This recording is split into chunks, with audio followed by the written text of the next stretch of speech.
welcome to my vlog guys.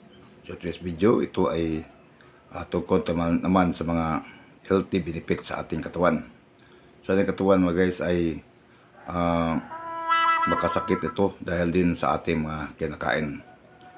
So lalo na sa mga pagkain na malaman, sa mga karni. So umiinom ng malabis na mga matamis ng pagkain guys ay hindi yan pwede. So makasakit ang ating mga katawan. So kaya mga benefits ito guys na ito ay malunas sa magitan na makita natin sa kusina ang mga kasangkapan na ito ay makagamot sa ating nakasakit na katawan. Lalo na sa ating mga pagdumi ay talagang ito ay lalo na yung dumi natin ay nagkaroon ng diferensya mga guys. So kailangan naman magamot ito agad. So sa magitan ng ating matagpuan lang sa kusina mga guys, ang gamot sa ating katawan ay napaka-terrible ito mga guys. So ating katawan ay magkasakit ito dahil din sa ating mga kinakain. So importante natin ang mga balance diet na ating ilagay sa ating bitoka mga guys. So makasakit tayo, uban ay nag-reach na ng mga 55 pataas, nakasakit na, hindi na masyado makabangon dahil sa mga terribling kinain natin. So dapat mayroon tayong tinatawag na self-healing mga guys. So sa self-healing, good mindset lang, understanding, then kailangan mayroon din tayong exercise kahit nakidad tayo ng 55 pataas, 55, 60, 70, 80, 100 ba, 150 ba ang edad, ay kailangan mayroon tayong self-healing guys. Good mindset lang. Then hindi tayo masyadong magpa-stress, no? Kung naka-stress tayo, kailangan mayroon tayong tinatawag na self-breathing lang mga guys. So inhale, exhale na. So mga 15 minutes inhale, exhale.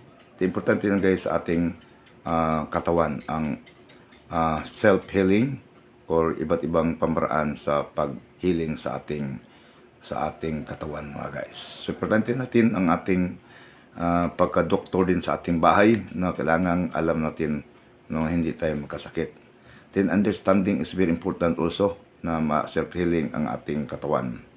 Then good mindset lang. Then hindi tayo masyadong magpa-stress, matulog tayo ng maayos, magpahinga ng maayos, then be kind to others. Importante yan mga guys, ang paghiling sa ating sarili.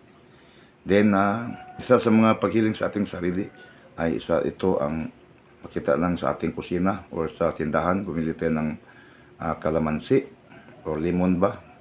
So ito ay nag-rich ng vitamin C sa ating katawan guys. So sa ating pagdumi talagang sa hindi pa tayo kumakain tuwing umaga, tanghali ba hapunan, uminom tayo ng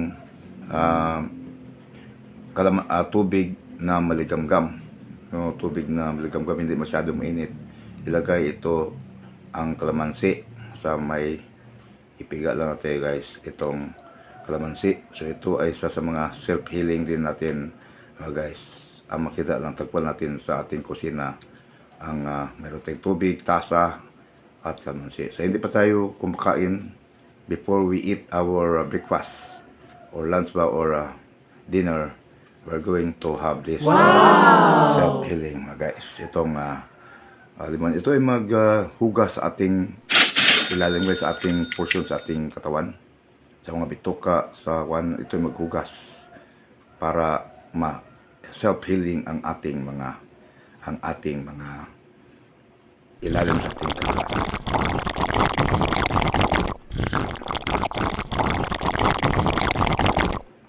So sampulan to guys, itong may kalamansi na ilagay natin sa tubig, tuwing umaga. So ito ang payo din sa mga original na doktor mga guys. Okay, so yan ang mga pag self-healing natin. Then exercise din, kahit matanda na tayo, may dati ng 60, 80, 90, 150, 200 ba. So mag-exercise din tayo, no? Pag ganyan lang.